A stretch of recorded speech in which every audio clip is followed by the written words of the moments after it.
Hello and welcome to the Ice Guys. This is the show that takes you into the world of the National Hockey League. Every game, every day, from a betting perspective. With pro sports handicappers, Ian Cameron, Alex B. Smith, and various guests from the world of hockey and sports betting. And now, here's your host, Ian Cameron.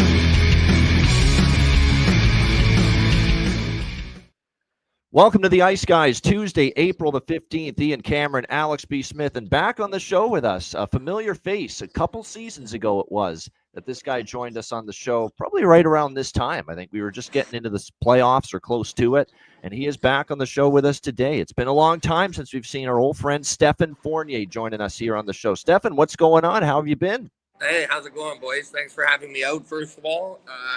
Good, man. Busy in the rinks all day, you know. Trying to raise the skill level of the youth, teach them how to teach them how to chip pucks out of the zone and pick up rims.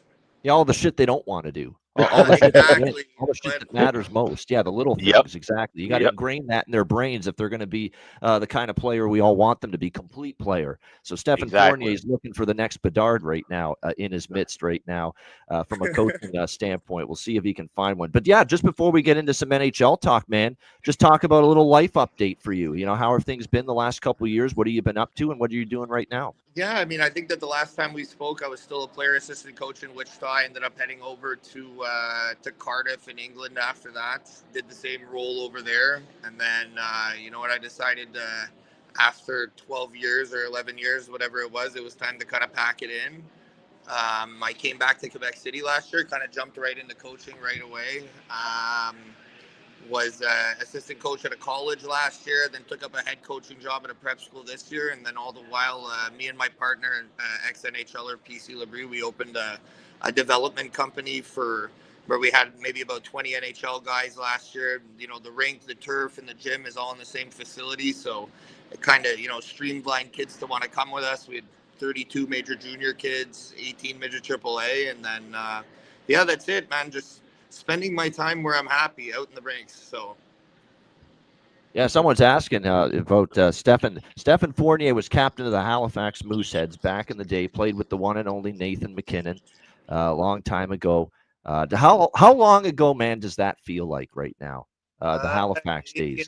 You know what? The second that things come around to playoff times, it kind of seems like yesterday. But you know, in the thick of it in the winter, when it's dark at 4 p.m. and you're lugging around, it feels like it's forever ago. But you know, it's funny, we actually stayed in touch. He wanted to have me out to a game a couple months back.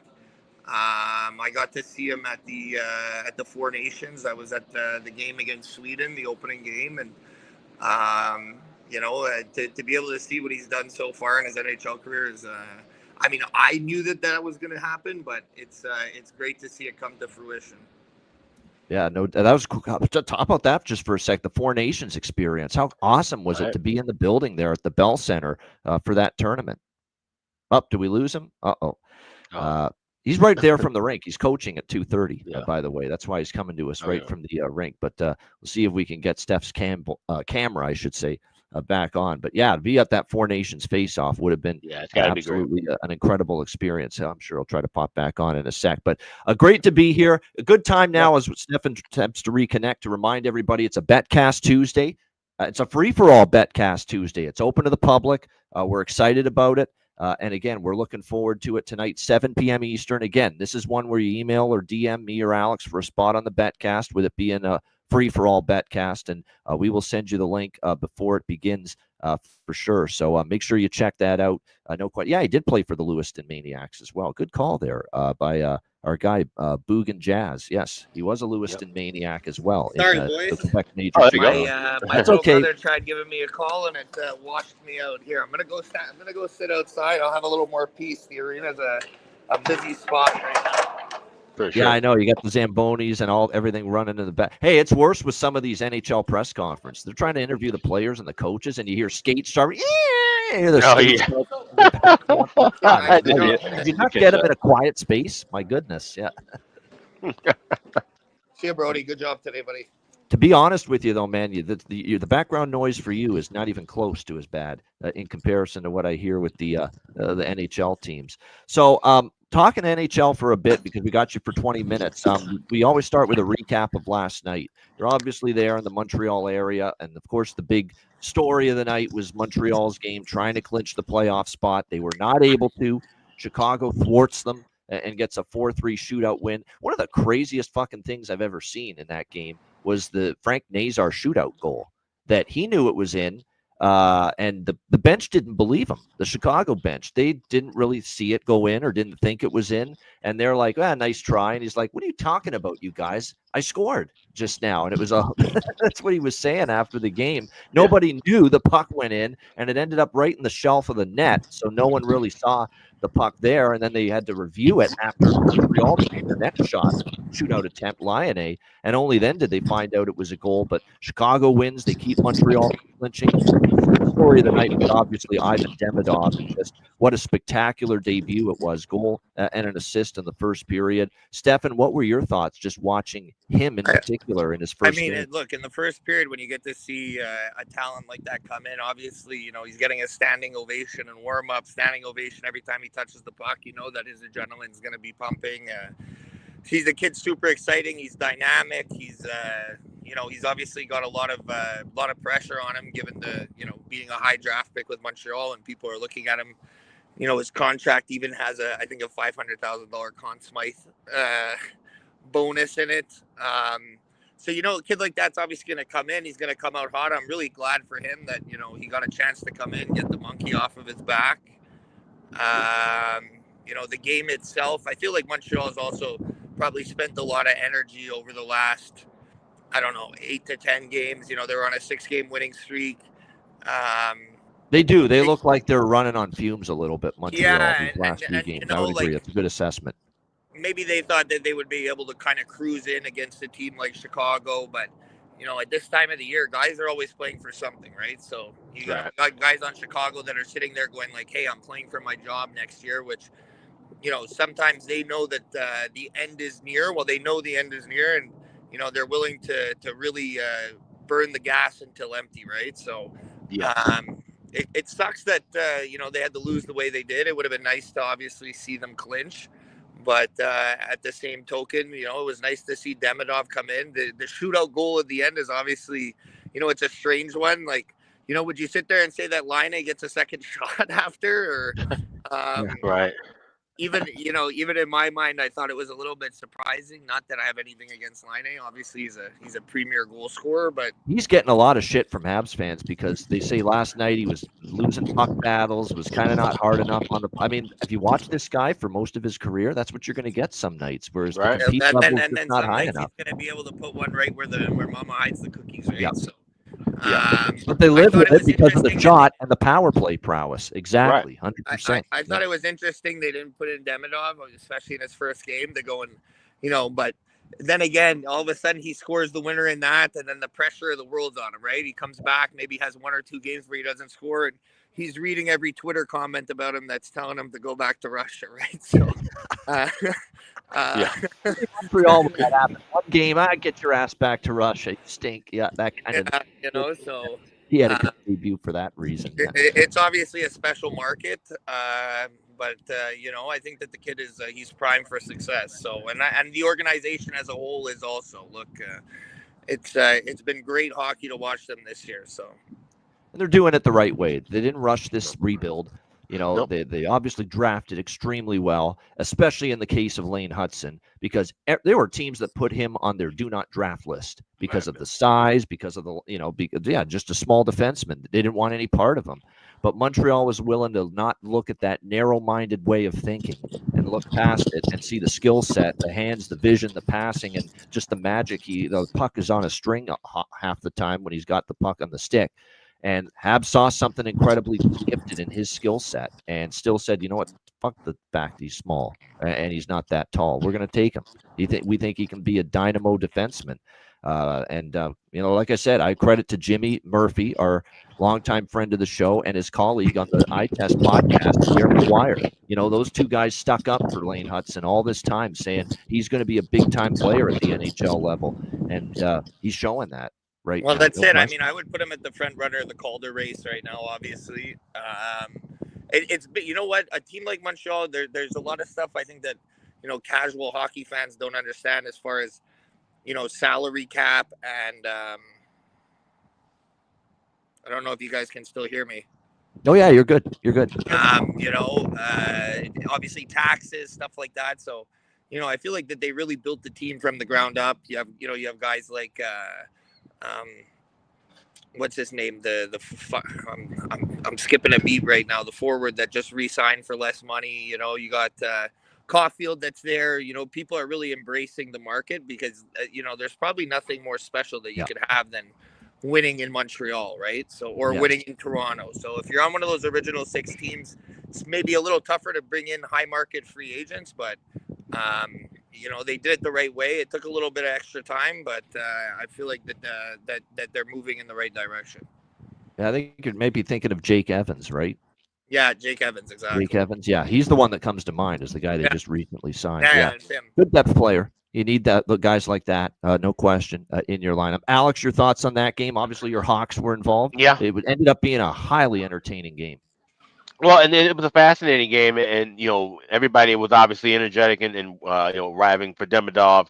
Like I said, you saw how him getting on the ice, getting his rookie skate, and like I said, everybody was standing ovation. Everybody, it looked like everybody was already in their seats for the game that early. You don't see that often in any NHL arena, so that's just how jazzed up they were at Bell Center, and that energy carried over into the game. Him getting a goal and assist right away, and he looks like he belongs in the NHL right away. Now he's going to have his growing pains, of course, but to do that and in such a big spot for the team, where it's a night where you can clinch a playoff spot, for him to show up and deliver that early in the contest, that's huge. But at the same time, like I said, they've been playing playoff hockey for about 2-3 weeks now. So it's kind of catching up with them. They're going to have those, just like in the playoff series. You're going to lose a game. You're going to have a clunker in a series, potentially. That was their clunker in a playoff series, essentially. And then the Hawks played well. The Hawks battled back. As you mentioned, guys are playing for their jobs. You look at how the guys left off the bench and celebrated with Arvid Soderblom at the end of that contest.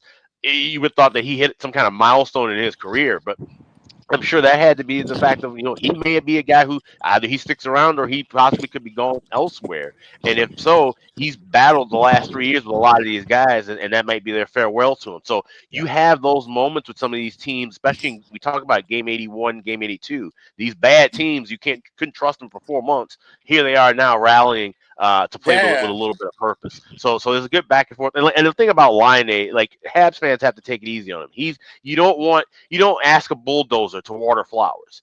This guy is there to score goals and give you points. He's not there to do the dirty work. Like I said, he's not there to hit somebody in the corners and chip and make those plays and block shots. That's not what you got him for. You got him to be a goal scorer. So, yes, you want him to score goals, but don't get mad when he's not playing that hard defensively or back check. Yeah, well, you know what? Let's hope that the temperature of the room changes once we hit playoffs and stuff too. Right? Sure. So, certainly. But it was a good game. I mean, look, they still got a point. It's I wish that they would have clinched, but it gives us some exciting hockey now going into the next 2 days. Well, we have a live Betcast tonight, Steph, and I'll tell you what, it's better for our Betcast. Now we got games that matter. Now, Columbus, this game matters for them tonight when we're going to be on the air. And, of course, Minnesota, St. Louis, and Calgary still up for grabs, the playoff spots there for the 2 wild cards. So we've got meaningful games tonight, which is the good thing for Where are you guys doing your live Betcast, man? I might have to jump on. Yeah, right here. Oh, yeah. Right here on if the you want to join us, you're welcome, of course. Yeah. It's 7 p.m. Eastern right till the end of the night. Tonight. So we're looking forward to that. And there's, like I said, a lot of good games coming up on tap. Just a couple more from the games last night. Detroit beats Dallas 6-4. I mean, every game last night, by the way, except for the 2 late games, went over the total.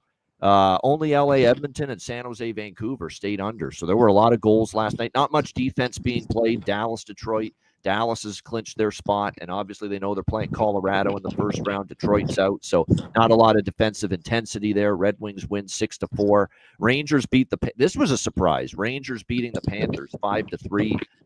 Florida now, it kind of makes this game almost like they could still technically catch Tampa, but it's almost impossible now. They'd have to win out, and Tampa can't get any points. And I think Florida's got to win their remaining games. But Rangers 5-3, they beat the Panthers. Utah smashes Smashville, if you will. 7-3 last night. Utah beats Nashville, so we get the best bet for me on the show with Utah-Nashville over in that game. Vancouver beat San Jose 2-1 in overtime. Macklin Celebrini gets the one and only goal for San Jose back home in Vancouver, but that was the only highlight there. Kings lock up home ice advantage in the first round against Edmonton with that 5-0 win. But really the headline event of that game was what Darnell Nurse did. It was just stupidity in his part. And I hate to say that. I mean, Stephen Fornier played 2 seasons here in Hamilton, my hometown with the Bulldogs. And, of course, I cheer and I support my Hamilton athletes. And Darnell Nurse from Hamilton, I can't defend him for that last night. That's awful.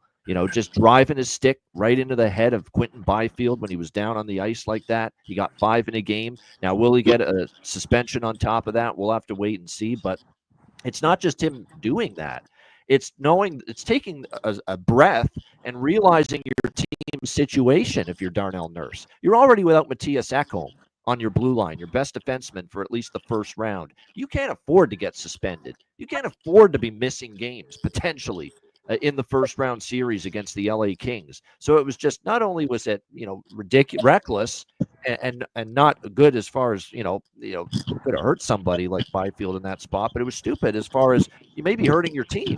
You're already without Ekholm. What if you get suspended and you're missing games against the Kings? So really, really ridiculous nonsense, Alex, last night from Darnell Nurse there. Yeah, absolutely. You just don't take that kind of an approach when you said your team is already shorthanded, and just you don't do that. You just don't do something that dirty, right? And that's the thing though. I didn't get on the show yesterday, of course, but one thing I want to talk about with that game, you have these times where you have matchups that line up where teams playing a team they're going to see right now, next week or later on in the playoffs. It's kind of a game zero setup. It's more of an old school thing where, you maybe hit a guy a little harder, take a little extra liberties to make them feel a little pain and let them know, hey, we're coming after you for game 1 and beyond when it starts, when the playoffs start. So that may have been kind of a little message sending, but you have to be careful with that because, one, you don't want to seriously injure somebody and you don't want to get suspended and put your team behind the 8 ball, especially with how banged up Edmonton has been going into the playoffs. Yeah, no doubt. I definitely don't think it was the smartest move. I know that I was listening to comments by Phil Deneau at the end of the game or in between. Yeah, that's very interesting. He said they put their B squad out there to hurt us. Squad, look, that's an old school mentality. Obviously, I've played on teams like that, but there's still a fine line of where and what you're willing to do without. Without putting your team at a deficit, especially once the playoffs start, right? So. Maybe he didn't have much long-term thinking into his decision-making. He's there on the ice. He's going, okay, I'm going to teach these guys a lesson. But, you kind of, when you're making, what's he making, 9.5? Like, you're not the guy that's out there to teach lessons. Like, you should be out there playing hard. But, and the last thing Darnell Nurse needs is to have his name dragged through the mud like last year during the playoff series, right? Imagine he comes in now and he's suspended the first 2 games or whatever the case may be. It's, in an all-around situation. I know that his intentions aren't going to – nobody's out there on the ice that I know that's still playing that's like, I'm going to hurt this guy. Yeah. Okay? Like, it rarely happens. People might get caught up in the moment or make a mistake or an error in judgment. But you get lost in the emotion for just a second, and that's when that shit happens. Yeah.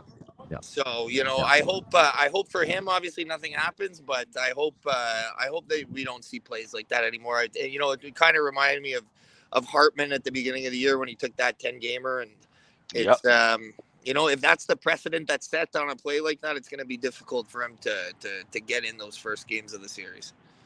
Yeah, no, that's a good comparison. Obviously, right to what happened with $9.25 million for Darnell Nurse. So it's a big time contract right there.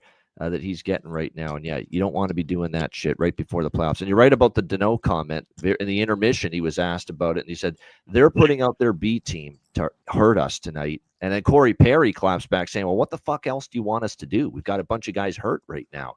And we're trying to get people healthy and rested for the game 1. So that was his kind of clap back, if you will, at Philip Deneau in the post-game comments last night. So the temperature's but I love all this. The temperature is ratcheting up, folks, for game 1 between the Oilers, and as it should. It's the fourth friggin' season in a row that these two teams are facing each other in the first round. Yeah, There should be some bad blood. temperature is ratchet, Ian.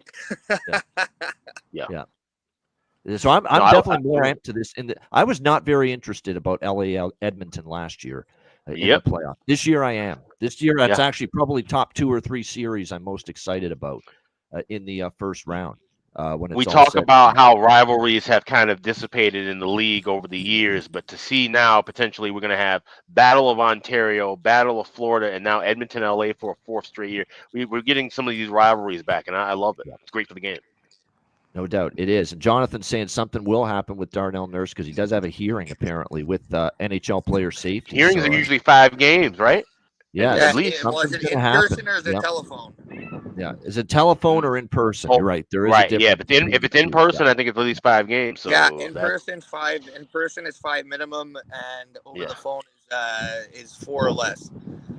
I think you're right on spot on with that. So there could be some supplemental. Either way, that's significant. Yeah, no doubt. All right, Steph's got to run in a couple of minutes. So before we let him go, we're not going to be able to go game by game through the Tuesday card with him, but he does have a couple things that he likes here on the board here for this Tuesday. So tell us about it here, Steph. What do you like here tonight? I'll give you my two Steph Fornier hot picks of the day. All right. Here we go. Best bets. Here we go. Get the best bet cam up. There we go. Mine right now -1.5 Columbus. I think that given everything that they've gone through this season and the off season, they're gonna keep biting and chewing until the end. So I wouldn't be surprised if they're up by 1 and then pot in the empty net. So -1.5 makes sense to me there.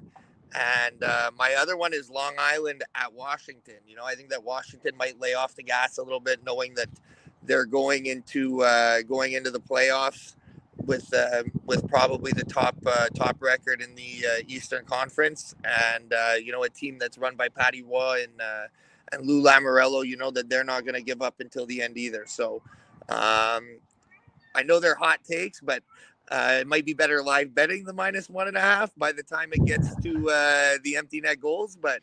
I think that those are my two takes from the night right now. There you go. And those are both, by the way, if you agree with both of those, Columbus puck line -1.5 and New York Islanders puck line -1.5 tonight.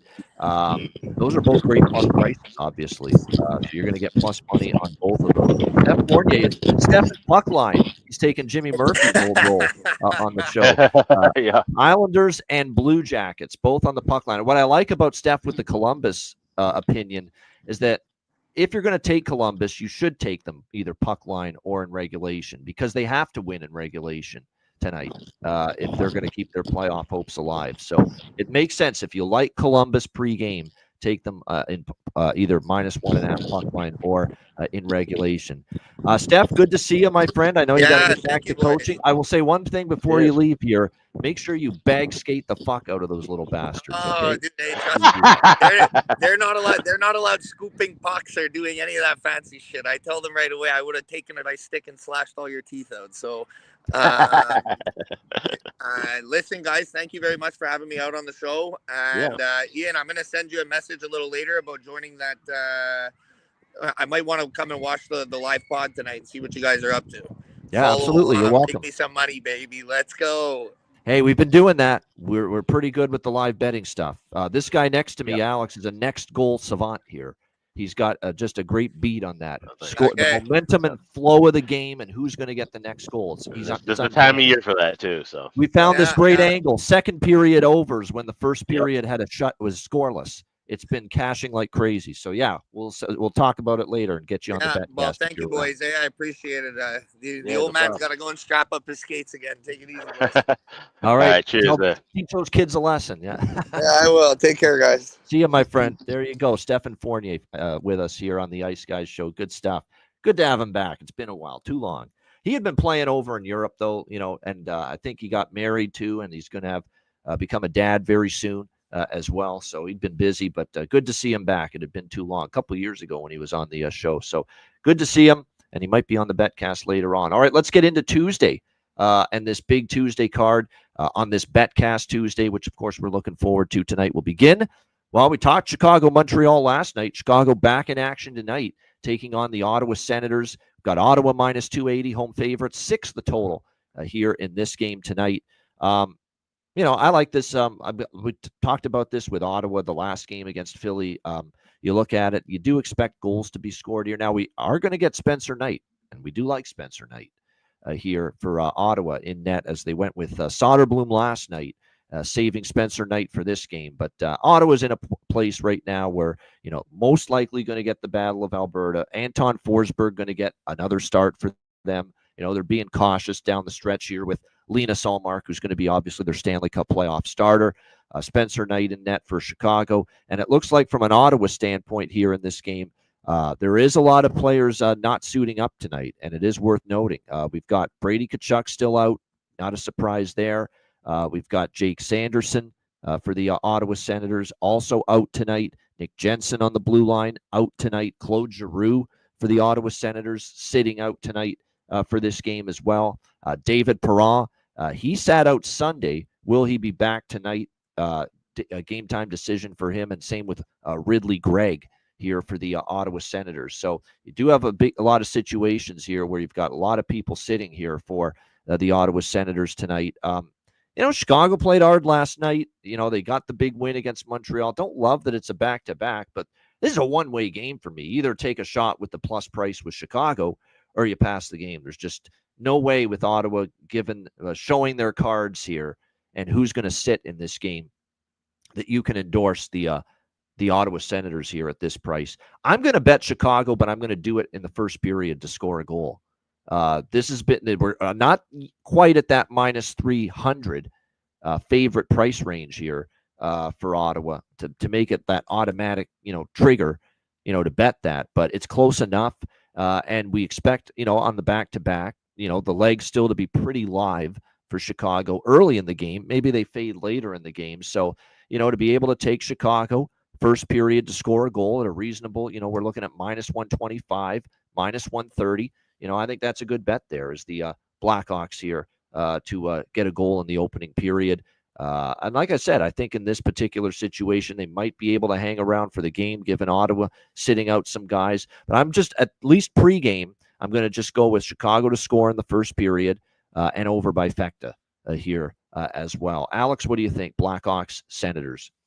So I like Chicago to score in the first in this spot as well. Minus 125 is a decent number. I also like both teams to score in the first period pregame, and then I'll be looking for the over by effect end game because I'm seeing as high as minus 150 for that first period over. Yep. So I think we can definitely wait and have that drop down. This is one I don't even feel like we need to take the goal in first 5 minutes for cushion. I think this could be a slower start.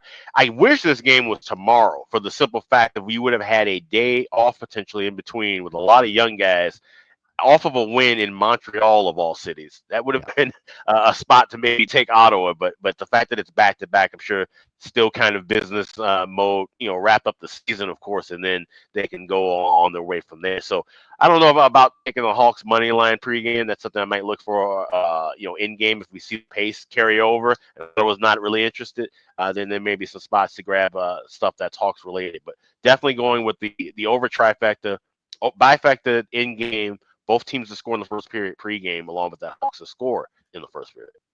Yeah, no doubt. So, like I said, I don't trust Chicago for the full game, but like I said, the first period, I think they'll score. And I think it's going to be one of those loose atmospheres. We saw it kind of with Philly and Ottawa over the weekend. And there are some props worth mentioning. Shout out to Brewski, who sent me this incredible, of all players that are looking for the milestone tonight. He basically sent me, player milestones and players that are looking for milestone numbers with most teams tonight.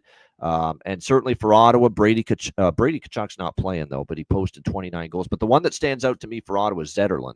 Zetterlund needs 1 goal for 20. Plus 240 is about the best price you can find for him to score a goal tonight. I think that's a good look. He's playing with Stützle on the top line.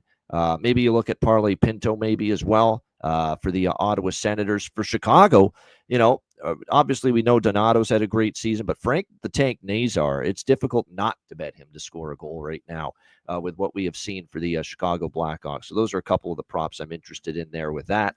All right, on we go to Columbus and Philadelphia. This is one of the pertinent games taking place tonight with obviously Columbus needing a regulation win to stay alive in the Stanley Cup playoff race. We've got Columbus minus 145 road favorites in this game, the total 6 pretty much across the board.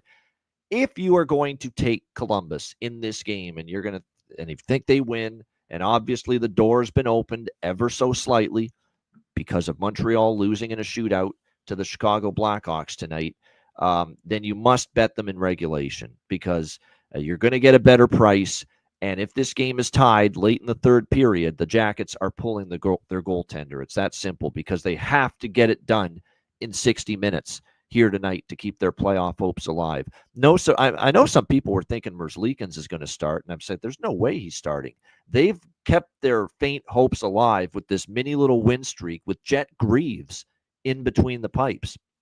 They are not going to deviate from that. You're not going to see Merzlikins again until they're knocked out. Maybe you'll see him in the final game if they're eliminated before then. But until then, it's Jet Greaves time, and it should be because this guy has been really good. He's given them a chance to win every night. He played very solid back-to-back over the weekend against the Washington Capitals, giving up just 1 goal in those 2 games combined. So credit to Jet Greaves. He's played well. I know he's got a very happy former teammate in Ray Bryce, another friend of the show, who was texting the other day to me that how happy he is for Jet Greaves. They played at Kalamazoo in the East Coast League. It tells you how far Jet Greaves has come, to be in the NHL.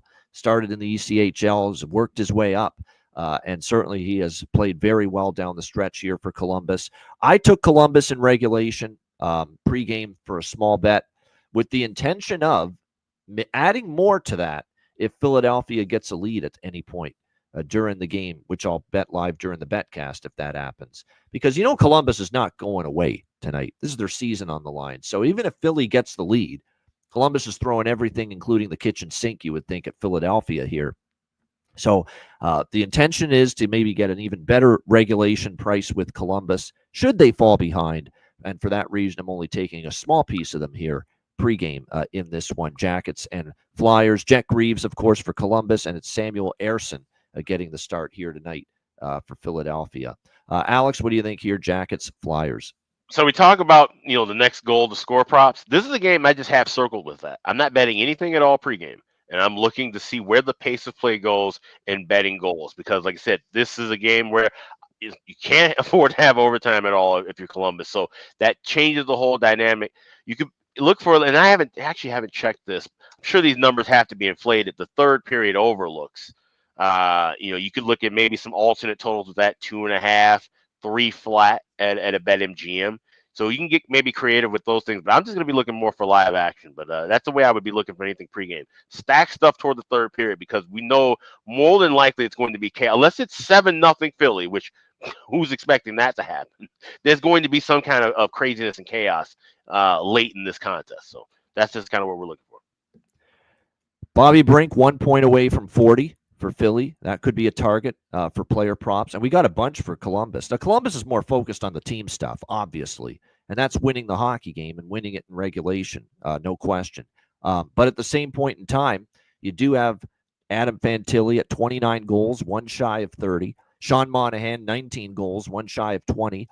Matthew Olivier, 18 goals, 1 shy of 2 shy, I should say, of 20 goals. So, they all could get to milestones here in the last 2 games. I think that is definitely something to look at there. You could look at Olivier, Monahan, Fantilli. As far as goal props tonight are concerned, Paling to get a point because Paling's got 18 assists and he's done a good job scoring. Forster's been on a roll for Philadelphia. Jacob Pelletier finally starting to come to the forefront, get opportunities as well of late for the Philadelphia Flyers. That's the guy they got in the Calgary trade that sent Morgan Frost and Joel Farabee to the Flames, and back the other way came Jacob Pelletier. And Jacob Pelletier has played well here these last few games. I think that's a little sleeper goal prop tonight as well. Pelletier for the Philadelphia Flyers. All right, Toronto Maple Leafs and Buffalo Sabres. 1 point is all that's needed for the Toronto Maple Leafs to clinch the Atlantic Division title. And the 1 point can be either tonight or Thursday when they wrap up the season against Detroit. We've got the Leafs minus 150. Road favorites, 6.5 the total. Now, we have talked about these Leafs-Sabres matchups for years and how every time Buffalo seems to bring their best against Toronto. So I'm sure it's not going to be the easiest of tasks for the Toronto Maple Leafs here against this Buffalo team to clinch the division, but they only need 1 point. That being said, Toronto's kind of turned the tide finally against this Buffalo team. They've won 4 straight, and the 2 meetings this year were a 5-3 win at home and a 6-3 win in Buffalo back in December. So, long-term, Buffalo's been a thorn in Toronto's side, but lately the Leafs have done a nice job as far as, playing this Buffalo team better and not letting the Sabres, have that same kind of success they previously had. Now, for Buffalo, they finished the season at home against Philly. And I always say this is important to keep an eye on these spots where you've got teams with their final home game. You see teams step up and try to play a good game and win that game, even if they're not in the playoffs. But Buffalo does finish the season at home against Philly. They've got 1 more. But that being said, this is Toronto, this division rival. Many Sabre players have talked about it. They don't like it that the Leafs fans invade KeyBank Center and take it over, obviously, when they play there. So I'm sure you're going to get an inspired effort from Buffalo. I'm kind of leaning Buffalo, but plus 130, I don't think I like that price enough. I like the draw here. I do. I think it's a good draw spot. Toronto only needs 1 point. Toronto only needs 1 point. And I love these situations. We're going to get to this later with Minnesota. We're going to get to this later with St. Louis. I love these spots with the draw where teams, every point is crucial. Every point is valuable. And in Minnesota's case, they only need 1 point to clinch their playoff spot, which makes the draw a very appealing bet. Toronto only needs 1 point. That's it. They could lose in overtime or regulation, but as long as they get the game to overtime or a shootout, as long as they get the game to overtime, they're Atlantic Division champions tonight. So I think the draw is a good shot here tonight. I expect Buffalo to give Toronto a tough game, especially at home where the Sabres have played very well. I mean, you look at Buffalo at home, Alex. 3-0 win against Carolina, 6-3 win against Boston, 3-2 win against Tampa, 7-3 win against Pittsburgh. They beat Edmonton and Vegas at home recently as well, this Buffalo team. They played very well at home. I don't think they're going to make this a cupcake game for the Leafs. They'll give the Leafs a battle, and I think the draw is a really good bet here in this one. Alex, what do you think here, Leafs-Sabres?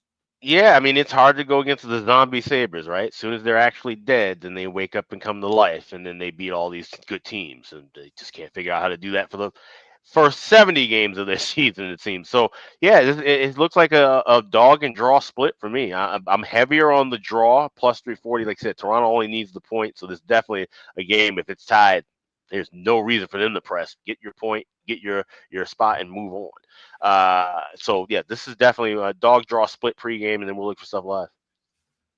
Yeah, same with the totals. I'm not betting totals pregame here. Toronto's defending well, so I'm a little gun shy of overs in this spot. They're defending really, really well. They're playing that playoff style right now down the stretch, and shut out Montreal. 1 goal allowed against Carolina. Really like the way they've been defending. They've been an under machine lately too, the Toronto Maple Leafs. 1-2. I'm just counting it up. 7-1 is the run for Toronto. 7-1 to the under in their last 8 games. So playing with that kind of style, like I said, maybe we'll touch the totals live in game. We could always get a slow start, and we get obviously maybe that second period over system play if it's scoreless after the first period. But yeah, and plus, by the way, Toronto and Buffalo have been strong second period over teams. So it's from that standpoint, yeah, like I said, I'm not touching any totals pregame. We're going to wait for the Betcast. We'll probably be hammering that second period over if this one's scoreless. So. Yeah, which I have a feeling it could be. It could be, I think, a scoreless or 1-0 type of first period. That would not shock me here in this game. As far as props go for this game, for Toronto, we do have a couple milestone situations to be aware of. Matthew Nyes for the Leafs needs 1 goal for 30. John Tavares needs 2 goals for 40. And what a season that would be for him to get to 40 goals, considering people thought his best days offensively were behind him. So John Tavares goal prop makes a lot of sense. Matthew Nyes as well. A 30-goal season for him would be great. Anthony Stolarz and Ukko-Pekka Luukkonen are going to be the goaltenders, by the way, in this game. By the way, Owen Power shut down for the season. Of course, Norris was shut down a while ago. Ekman Larsson, Kampf, and McCabe still out for the Toronto Maple Leafs. Of course, they all did not play over the weekend, but they will be in the lineup here tonight. But Tavares, I like goal prop for Toronto. Nyes as well. milestone numbers that they're trying to get to as well. So those are worth a look here. Max Domi with Tavares and Nylander. If I had more faith in Max scoring, but it is definitely value with him being up on the second line tonight for Toronto. And then up front for Buffalo, Paterka has been really good, really heating up. Don't mind taking a shot there with him. Jack Quinn has had a weird, uncanny ability to score against Toronto for some reason. So Jack Quinn might be worth a look. The mighty Quinn, Jack Quinn. And then, those are the two I like the most. McLeod, we talked about how he's been a good point machine as well. Marner, 1 point from 100, Jonathan, yes, but obviously no bargain to bet that point prop. You're going to have to put it in some kind of parlay. Alex Tuck as well. Yep, good call. He's been rolling lately for Buffalo as well. All right, next up, we've got the Battle of Florida, which we are ultimately likely going to see next week when the Stanley Cup playoffs begin as well. We've got the Florida Panthers and the Tampa Bay Lightning. How about Tampa Bay laying minus 190 here in this game? The total 5.5 across the board. It's probably a question of when, not if, the Lightning have home ice advantage in that first round series in the Battle of Florida against the Florida Panthers. Of course, the matchup here, this is ESPN, by the way, with Mr. Wischusen and company tonight. Andrei Vasilevsky in net for the Lightning. We expect Vitek Vanacek on the back-to-back to be in net for the Florida Panthers, although that's not quite confirmed yet, but we'd certainly expect that. Still missing pieces, though, for Florida. Lundell, Luostarinen, Marchand, Mikkola, Samaskevich, Ekblad.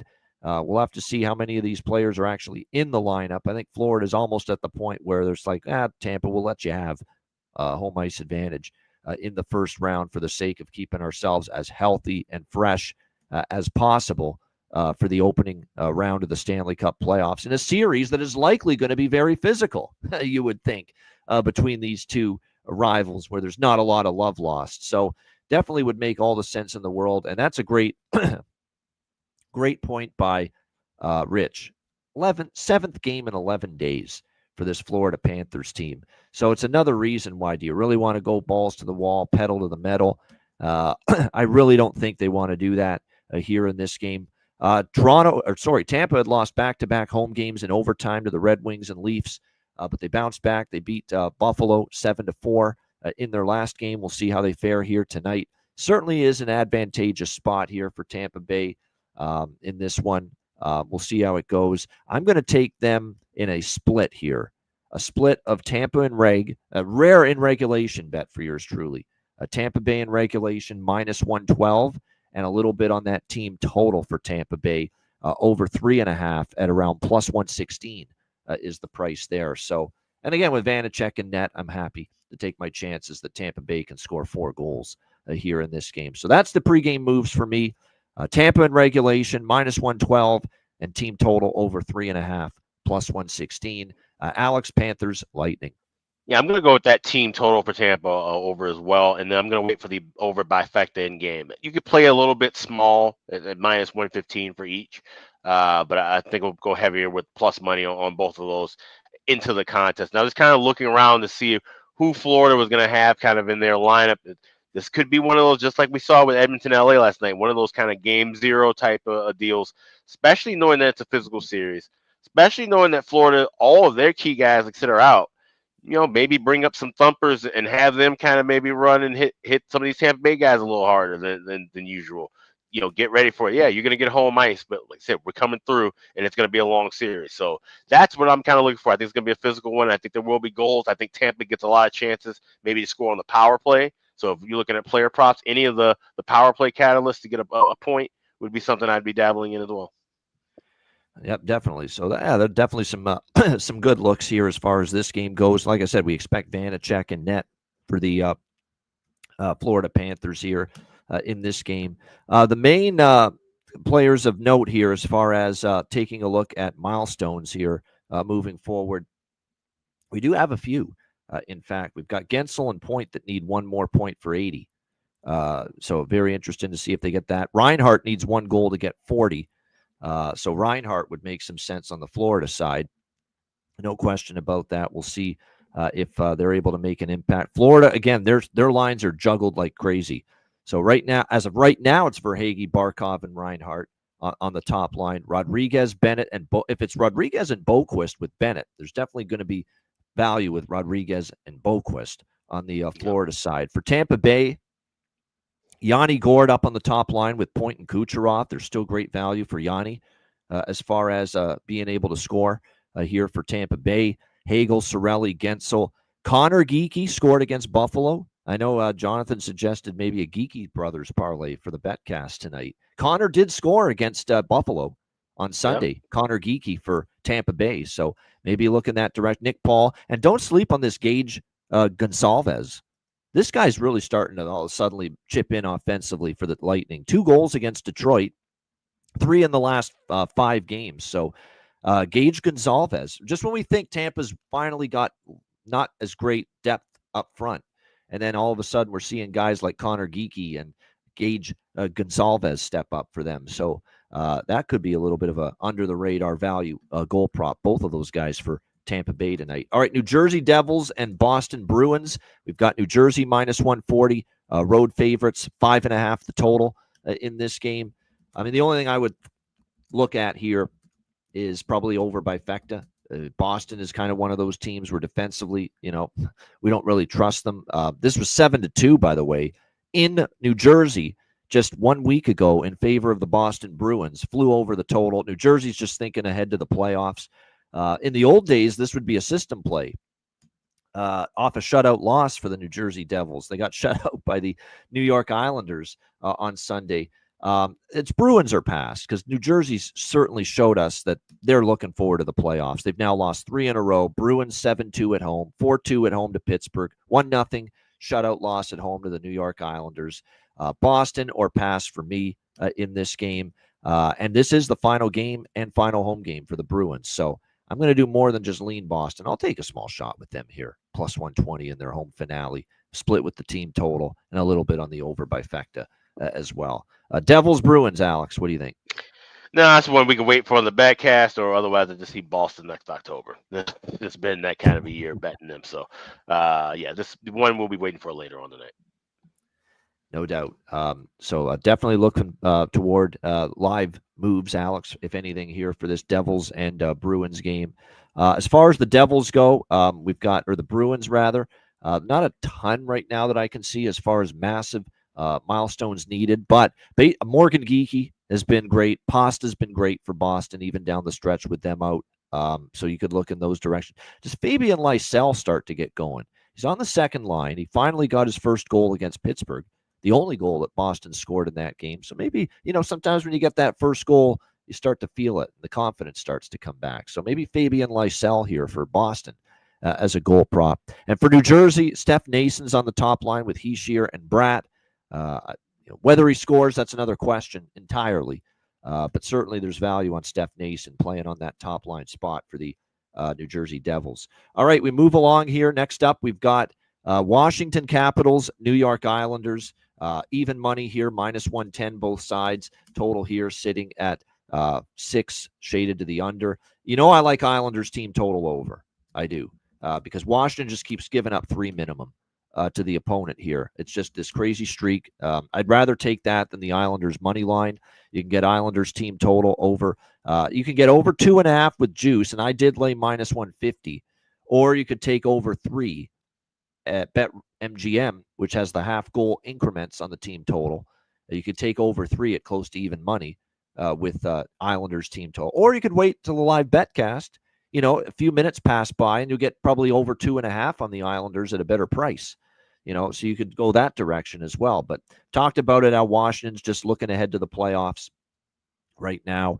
They lose back-to-back games over the weekend to the Columbus Blue Jackets. Now, Columbus had a lot to play for, obviously, and the New York Islanders don't.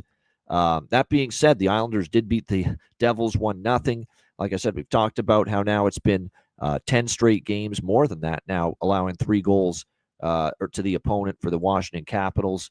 Islanders beat them, of course, 4-1 9 days ago on the day that Ovechkin broke the record, of course, at UBS Arena.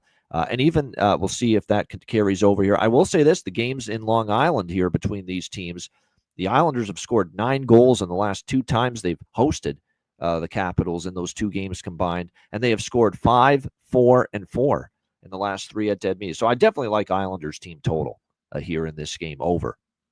It's just a question of, does Washington show enough gusto here to help this game go over the full game total? Because I lean that direction, but we just saw Washington score 1 measly goal over the weekend against Columbus, and 1 goal or less in 3 of their last 4 games.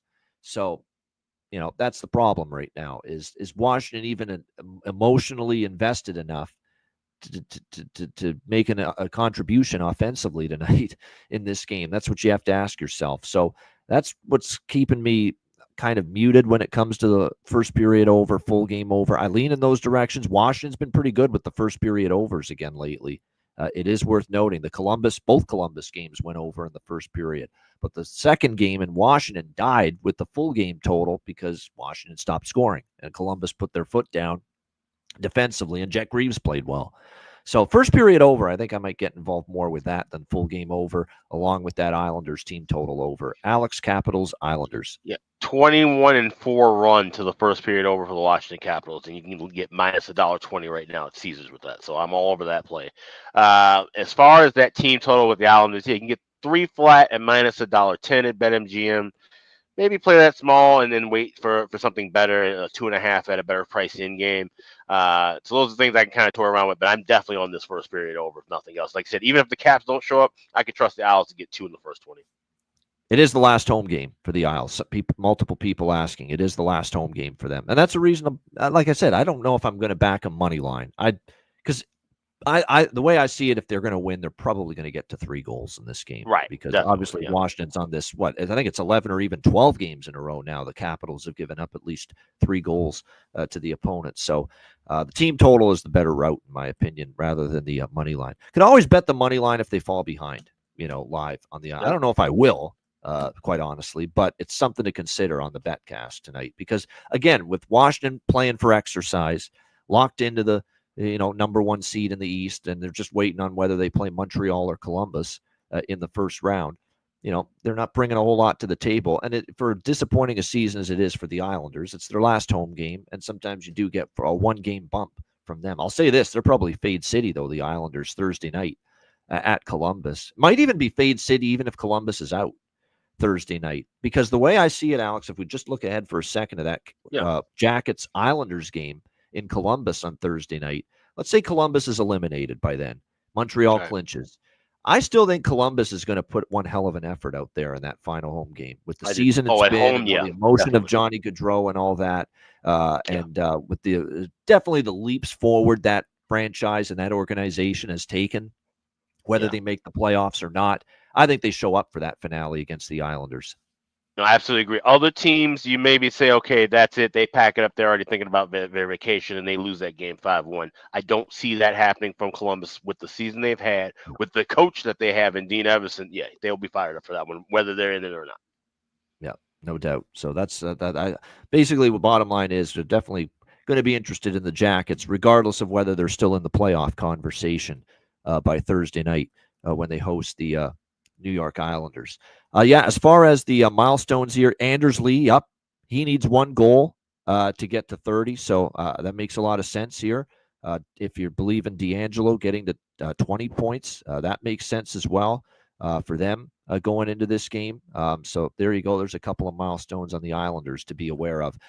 All right, Anaheim and Minnesota next up. This is one of the we got 3 games in a row to talk about that have to deal with this race for the last 2 wildcard spots in the Western Conference. Minnesota minus 270 home favorites here in this game, and the total 5.5, 6, depending on where you look. So make sure you shop around when it comes to the total. I love the draw here. Love it.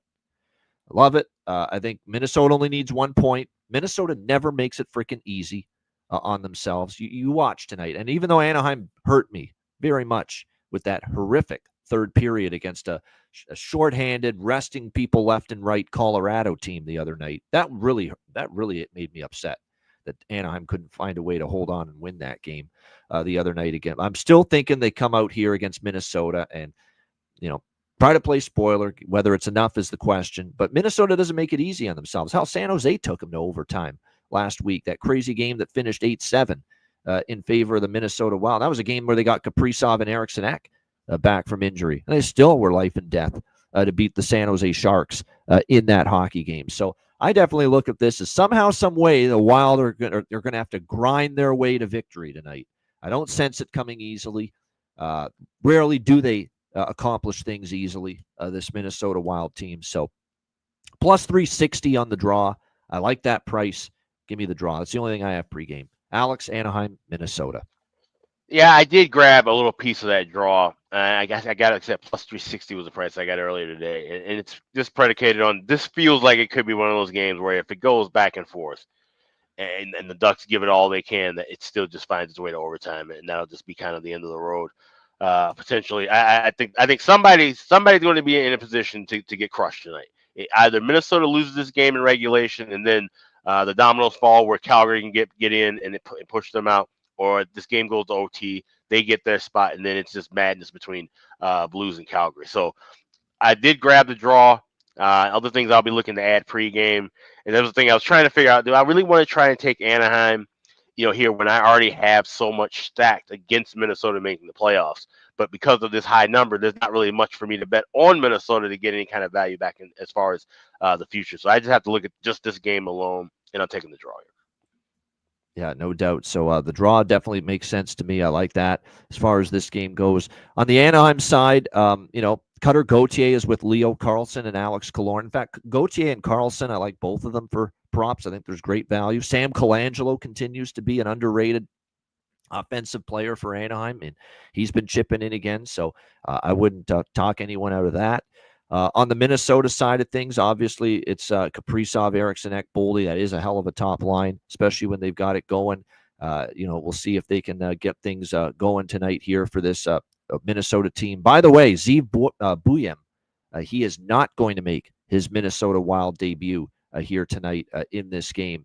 Brodin, Faber, Middleton, Bogosian, Merrill, Spurgeon is going to be the sixth defenseman tonight. We will not be getting, and you know what? I think they realized, John Hines, let's get the playoff spot sewn up here, and we'll see how it goes. Jonathan likes the Wild team total over 3.5. Yeah, that's possible. We know Anaheim is not a shutdown defensive team by any stretch of the imagination, even though we like our guy Dostal, but Dostal doesn't always have the elite defense to help him out, on a night in and night out basis. So Dostal, by the way, and Gustafsson, as expected, going to be your goaltenders here tonight in this game. So that game is of major significance. Minnesota just needs 1 point, and they are in the playoffs. And so is this next game, Utah and St. Louis. We've got the St. Louis Blues minus 150 home favorites. The total 6 shaded to the under. Now for St. Louis, they need a win. They need 2 points out of this game to clinch a playoff spot. That's the difference between them and Minnesota. Can they get? It's the question. They certainly have Utah coming in on a back-to-back after a 7-3 thumping over Nashville last night in that game. We'll see how they fare here. It's very interesting that certainly from a Utah standpoint, they're coming here to play some spoiler. There's no doubt. Andre Tourigny saving the overworked, taxed, he's been starting this guy every single game, but finally gave him a rest last night on the front end of the back-to-back so that they could have Karel Vejmelka tonight to try to play spoiler against St. Louis. No doubt. That's what we saw. This is another draw for me because I do think Utah brings an effort. Are they good enough to win? Maybe, maybe not. St. Louis is leaking a little bit since that win streak got snapped, that great 12-game win streak. And suddenly, we see what's happened since then, for the Blues, on a little bit of a downturn suddenly. And the pressure's ratcheted up, and whether they're kind of the Montreal of the West right now, where they're, they had that incredible win streak. It was a physical and emotional, it takes a lot out of you when you're running on adrenaline like that. And they look like they've been a little bit leaking at the end here. Winnipeg loss, Edmonton loss, and then the Seattle loss, 4-3 in a shootout over the weekend. 3 straight losses after that incredible win streak for the St. Louis Blues. So I don't trust them here at minus 150 fully. I made a lot of money with the Blues. I still think they're going to get in when it's all said and done. But I don't love what I'm seeing here these last few games by any stretch of the imagination. It is a big time, though, for, as Rich points out, rest advantage for St. Louis. They've had 2 days off. It's back-to-back, 3-4, 4-6, 5-8 for the Utah Hockey Club. I mean, they definitely have faced a brutally tough schedule as far as travel and games in a condensed period of time. And maybe that finally shows up and adds up for Utah here tonight, but not at -150. My goal, this is a great Betcast game. We can get St. Louis at plus money if they fall behind. That's the goal. That's what we're looking at. Give me St. Louis at a plus price if they're trailing. I ain't laying -150 pregame. I'm only taking the draw pregame. Alex, Utah, St. Louis. Yeah, draw pregame for me, but I laid $1.05 with St. Louis in regulation just off of the fact that if they do jump out to a big lead, go on and just grab that in my pocket now. This is one where, like I said, kind of playing the splits of averages. They need the points, so this could go into a draw. But I feel like St. Louis could get the win here because of the fact that you said St. Louis or Utah playing 5 in the last 8.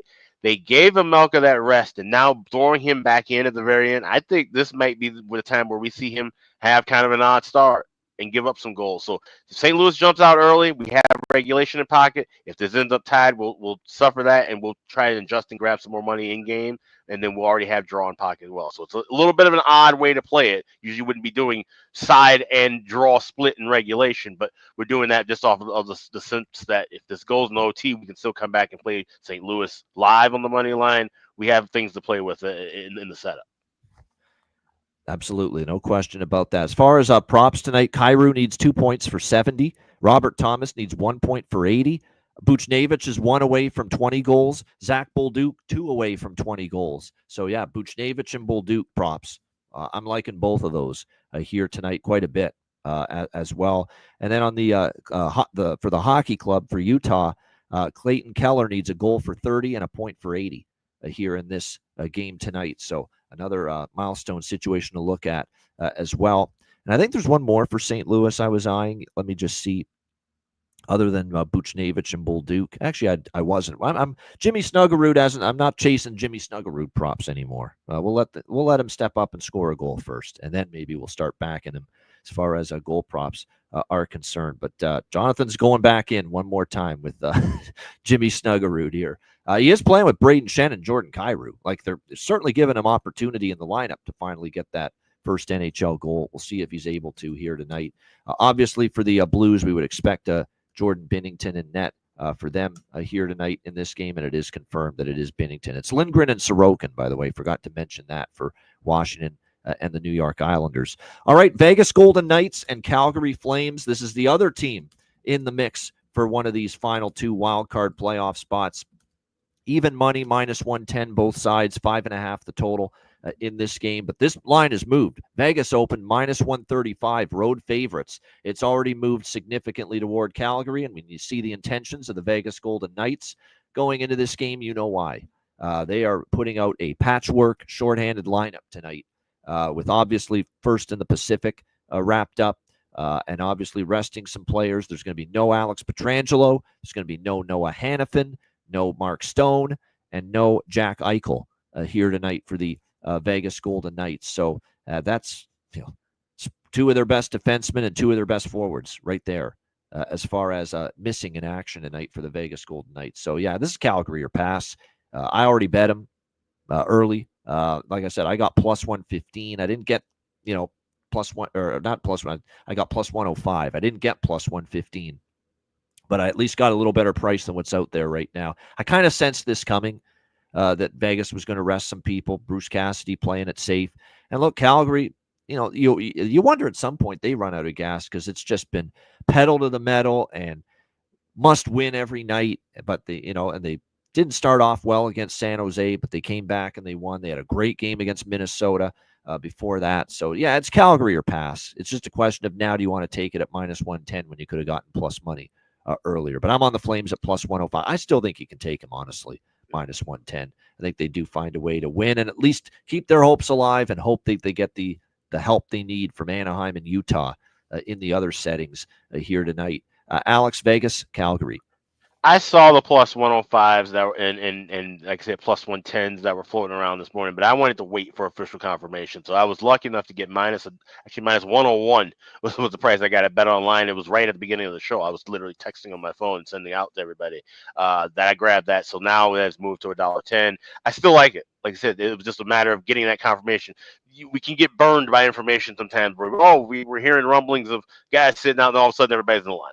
So I didn't want to get stuck with holding, even though I still like Calgary, regardless in the spot. Even if Vegas was playing everybody, I think Calgary at home, knowing they need this game, I think they go balls to the wall and get the victory regardless. But obviously, for price's sake, you want to try and get the better of the number. This is still within reason. Now, if it gets to 120, 125, of course, wait till the Betcast tonight. But I definitely think we see a good effort from Calgary here. Like I said, Vegas kind of maybe take this one a little easy, and that's going to help the Flames out. No doubt. So that's definitely, yeah. As soon as you see that and Bruce Cassidy making the announcement, we're resting these guys, we're resting that. Aiden Hill's not starting either. It's Ilya Samsonov getting the start tonight for the Vegas Golden Knights. And, of course, our guy, Dustin, hungry like the wolf. Dustin Wolf once again for the Calgary Flames here in this game. And then as far as props go for this one, there are some props that I do like. Mostly Calgary props, because you're not sure what kind of emotional investment you're going to get from the Golden Knights. Although I will say I would maybe look at Carlson, if anybody, for them. But mostly Calgary props for me here in this game. And there are a couple. Matt Coronado, man, you got to keep taking him. He has been a sharpshooter. He has been a sniper lately for this Flames team. He's been rolling offensively for them, obviously chipping in the goals at a pretty good clip. So obviously looking in the direction of props involving Matt Coronado makes sense. And even more than that, look who's finally started to heat up a little bit here for the Calgary Flames of late. And Huberdeau and Kadri, it goes without saying, you could probably put them in a point parlay, Huberdeau and Kadri. I would be very surprised if they don't make an impact on the scoreboard, and you can get plus money on that. Backlund's been heating up. Coronado's been good. And even more than that, this is a guy that's now really starting to get it rolling. Igor Sharangovich for the Calgary Flames. 4 goals in the last 3 games for him. A 2-goal effort against San Jose. An incredible price that we're still getting with Sharangovich going into this game as well. Jonathan mentioning Klapka, who's been shooting the puck a lot more. It's not an insane thought that Klapka plus 550, could be worth a look. But Sharangovich, man, 4 goals in the last 3 games, and you can get upwards of plus 400 for him to score a goal. You got to take it. No question. All right, next up, we've got the final game of this Tuesday card. Los Angeles Kings, Seattle Kraken, LA minus 115 road favorites, 5.5 the total in this game. So the Amazon Prime Monday Night Hockey post game went off the air following LA Edmonton last night. And about 5 minutes after that, I bet Seattle. And it was the very first bet I made for this Tuesday card. I like Seattle here. It makes all the sense in the world. LA's clinched home ice against Edmonton. Now it's all about looking ahead to playing the Oilers in the first round. There's nothing on the line for them. It's a very, very good fade spot here of the LA Kings tonight. Back-to-back, getting the job done in Edmonton last night. We don't know if Jim Hiller's going to rest people tonight, but it wouldn't shock me if he does. David Riddick confirmed in net. Joey Decord for Seattle. Seattle, very admirable performance against St. Louis, who needed that game badly against the Kraken the other night. Seattle beat them 4-3. It's the final game and final home game of the season for Seattle. So I think they want to show up, send these Climate Pledge Arena fans home with one last win to end the season, even though it's been a disappointing season overall. And I like the way they've played down the stretch for the most part, Seattle. They've shown a little pulse here in the last week or two of the season. So no-brainer to take this right away. And I figured the price would move, and it has a little bit. It's moved a little bit because LA was initially minus 135. This is closer to even money right now. But I still like it to bet it at this price, Seattle, for me. In fact, I'm going to double up here. A little smaller bet on the first period money line with Seattle as well, but more so on the full game. Kraken, I think they get it done. This is just let's get this game over with spot, in my opinion, for the LA Kings. Alex, what do you think here, LA, Seattle? Yeah, overnight I grabbed plus 102 with Seattle, but I still like it at minus $1.05. Like I said, with the Kings, we got everything they all need. Just waiting for game 1 of round 1. So this looks like I said, Seattle, good chance to give the fans something to celebrate about what's been a bad year, in my opinion. I thought Seattle was going to come out with a lot more gusto throughout the year, but like I said, one more chance to give the fans a chance to go home happy. So Kraken money line. Oh, you muted. Ian, you're on mute. There we go. Yeah, I thought too with Seattle it would be a better season for them than it's been. With Dan Bylsma making the transition from the American League affiliate Coachella Valley to this team, knowing so much about the player, I thought they'd just have a better season overall, and unfortunately, just didn't happen at this point in time. So unfortunate, but it is what it is. But I do think they send the home fans home happy here tonight with the win against LA in their finale. As far as props go for this game, yes, that's Beniers and Shane Wright is worth a look. Shane Wright obviously has had a pretty solid finish to his season right now for the Seattle Kraken, no doubt. Again, there's some milestone props for the Kings too, but like I said, who's going to be playing? Who's going to be on the ice for this game tonight is still a pretty big question when it's all said and done. But yeah, Jaden Schwartz needs 2 points for 40. Vince Dunn needs 2 points for 40. Jaden Schwartz needs 2 points for 50.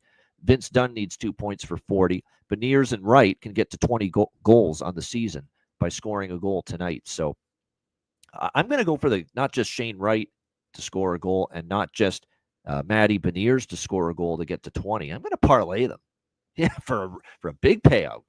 Matty Beniers and Shane Wright goal, because they both need a goal tonight to get to 20, and the incentive bonuses kick in if that happens. So, yeah, Beniers and Wright for Seattle, and you can parlay them too. Worth a shot, no question about that. And again, we'll have to see if they're in the lineup. I agree with Jonathan's thinking with LaFerriere and Moore. They're sniffing around incentives as well for goal props tonight in this game. All right, shout out to everyone in the chat. Hit the like button. Great card. You know what? This Betcast going into the week, I was like, well, what are we going to have to get excited about? Everything could be decided already. But we've got ourselves pretty intriguing night because Columbus is still alive. That game matters to them. Minnesota, St. Louis, and Calgary are all still alive for the final wild card spots in the West. So those games matter to them. So it's going to be a pretty fun Betcast. So we definitely invite you to join us tonight, 7 p.m. Eastern time. Make sure you join us. This is a free-for-all Betcast tonight as well. So again, free-for-all tonight, 7 p.m. There it is, free-for-all. So make sure you join us tonight, 7 p.m. Eastern. And again, DM or email me or Alex for a spot on the Betcast. But very important to point out, this is our only free-for-all Betcast in April.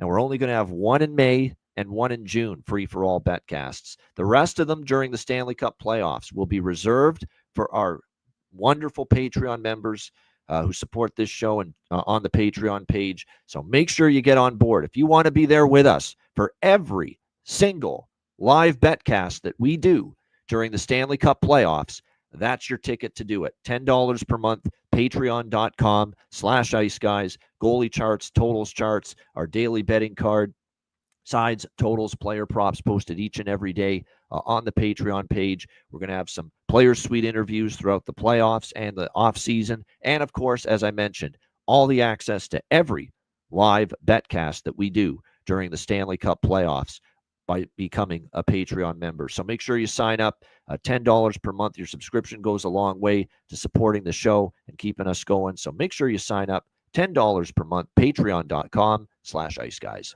Also, check out the Ice Guys store, iceguys.myspreadshop.com. You've got 3 days left to save 20% off all items in the store. Hit on the redeem button at the homepage, add all your items to the cart, and then at checkout, 20% will be taken out. So we've got specials all April long. You got 3 days left to save 20% off on all your orders right now. That's over at iceguys.myspreadshop.com.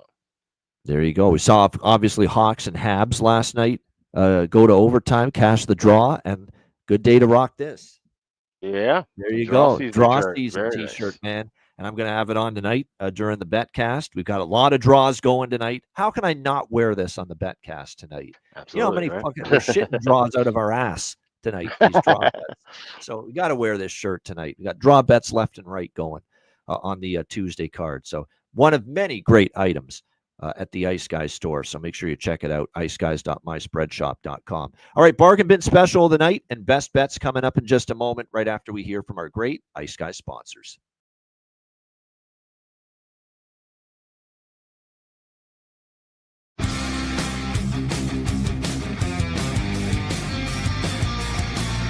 Support for the Ice Guys podcast is provided by Boston Hemp Incorporated, Tailgaters Social, And a big thank you to all that subscribe to the Ice Guys Patreon page.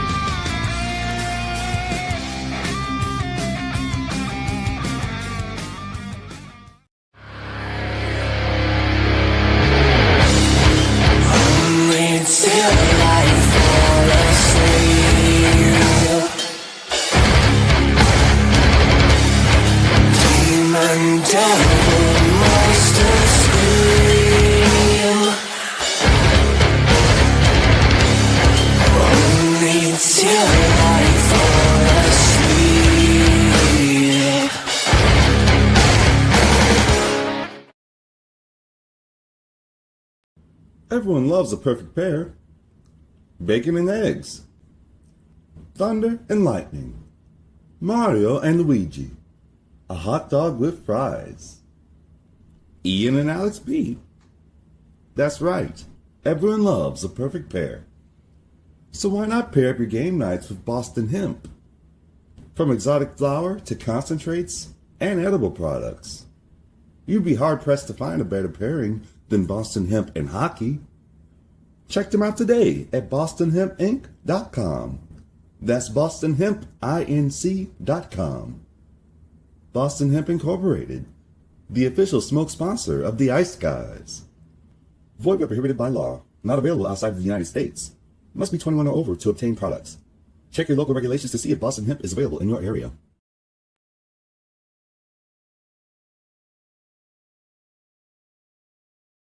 Hey, Ian, I got to tell you about this app I've been using lately called Kalshi. Kalshi.com. Did you know it's the only place where you can trade on March Madness in all 50 U.S. states? I have heard about this, actually. Kalshi is the first and only legal prediction market that lets you trade on real-world events with the look and feel of stock trading, whether it's who will win elections, who will win the Grammy or Oscar awards, or what the price of Bitcoin will hit this year. You can bet you trade on just about anything on Kalshi. With over 1 million users across all 50 states and over $1 billion worth of trades, Kalshi is an absolute game changer. And with March Madness coming to a close, baseball about to get in the full swing, playoffs on the horizon in hockey and basketball, now's the time to sign up to trade with Kalshi today. Sign up at kalshi.com/iceguys, and the first 500 traders to join and trade 100 contracts, you will get a free $10 credit added to your account. So don't miss out on all the action. Join Kalshi today at kalshi.com/iceguys. That's kalshi.com/iceguys. Shout out to all our great sponsors, Boston Hemp Inc., 20% off using the promo code IceGuys at bostonhempinc.com, and Kalshi, kalshi.com/iceguys. Check out that great trading platform. All right, bargain bin special of the night for this Tuesday. Some good opportunities. There actually are some really good spots tonight for the bargain bin special segment. I found two that I'm going to rock with tonight. Alex, we'll start with you, bargain bin special. I have two as well, and we will start with the first one. He's been arguably my bargain bin special MVP of the season. Cashed with him last night. He scored 11 goals this year, and I've probably cashed like 4 of these bargain bins with his goals. It's Frank Nazar, Chicago Blackhawks. You can get him anytime goal scorer plus 360 tonight against Ottawa. Said this kid has really developed into a sharpshooter. And I'm hoping that this is the beginning of a long progression and a long career for number 91 in the Hawks uniform, scoring goals like he's been doing. So Frank Nazar plus 360, that's my first bargain bin. And then we're going to go up the street to XL Energy Center for the second one. Anaheim flying in, taking on the Wild. Big game for Minnesota. But I'm looking at Frank Vetrano to get a goal. You can grab him right on the nose, plus 300 anytime goal scorer for the Anaheim Ducks, as they maybe look to spoil things for the Minnesota Wild. So going to a couple of Frankies here. Frank Nazar for the Hawks, Frank Vetrano for the Ducks. Those are my two bargain bin specials for this Tuesday night. Two Frank the Tanks for the Alex B. Smith with the bargain bin special. Frank Vetrano for Anaheim, plus 300. And again, in that plus 375 range, Frank Nazar, who was terrific last night, once again, for the Chicago Blackhawks. And it's been one hell of a run for him of late. So two Franks for he's being Frank right now with you, Alex B. Smith, here on this Tuesday with the bargain bin special of the night segment. My bargain bin specials, we've got two as well. They're two of the games out west. Utah, St. Louis. Zachary Bolduc, we're going to give this guy another shot. Plus, it's a really good price on him, plus 300. Actually, I thought it would be more than that, but plus 300 right on the nose as well. With Zachary Bolduc for the St. Louis Blues. He's got milestones, I believe, 2 more from 20, if I'm not mistaken. So Zach Bolduc for St. Louis for my first bargain bin special. And my other one is Igor Sharangovich for Calgary. Plus 400. He is absolutely red hot on an absolute tear right now. 4 goals in the last 3 games for Igor Sharangovich. Plus 400. Great price. So Zach Bolduc plus 300, St. Louis. Igor Sharangovich, Calgary, plus 400 for my 2 bargain bin specials on this Tuesday night. All right, best bets to wrap up the show. Steph Fornier earlier in the show gave us Jackets and Islanders on the puck line earlier for his 2 best bets. Alex, your best bet. Well, looking at one of those teams, the Islanders taking on the Caps. The Capitals been on that hot 21-4 first period overrun, but they've been struggling a bit late. Isles have been able to get some goals and get some momentum, especially at home. So we go that first period over, 1.5, minus $1.20 with the Caps and Isles. My Tuesday best bet. There you go. I like it. Tuesday best bet for Alex B. Smith in this one. My best bet for this Tuesday card, we're going to go to that late game. It was the first bet I made on the Tuesday NHL card for a reason, because I do think it really is the best bet on the board. I think Seattle, they go out with a win. LA's clinched everything, home ice advantage, back-to-back as well. I think some guys will be rested. Not everybody, because you can't rest everybody. It's just impossible. But I wouldn't be surprised if some of the bigger guns like a Kempe or Kopitar don't play here tonight in this game. And even if they do, Seattle's more invested, in my opinion, in this game. Big time. Want to go out with a home win. Seattle, even after the price move, you can still get plus 100, even money on the Kraken. I think they get it done. Seattle for my best bet here for this Tuesday.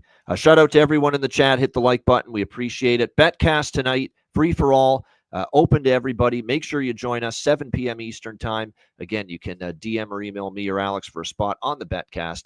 If you're able to join us later, we're looking forward to it. Our last regular season Betcast of the season. A reminder, the Ice Guys is live 7 days a week, Monday to Friday, 2 p.m. Eastern, Saturday and Sunday, noon Eastern. If you can't watch the show live, download the Ice Guys podcast in audio form on all major podcast platforms. For Alex B. Smith and our guest earlier, Stephen Fornier, thanks to him for joining us. I'm Ian Cameron. Have a great Tuesday. Enjoy the games and good luck. We'll see you in a few hours for the live Betcast, our regular season finale Betcast, and back tomorrow at 2 p.m. Eastern for the Wednesday edition of the Ice Guys.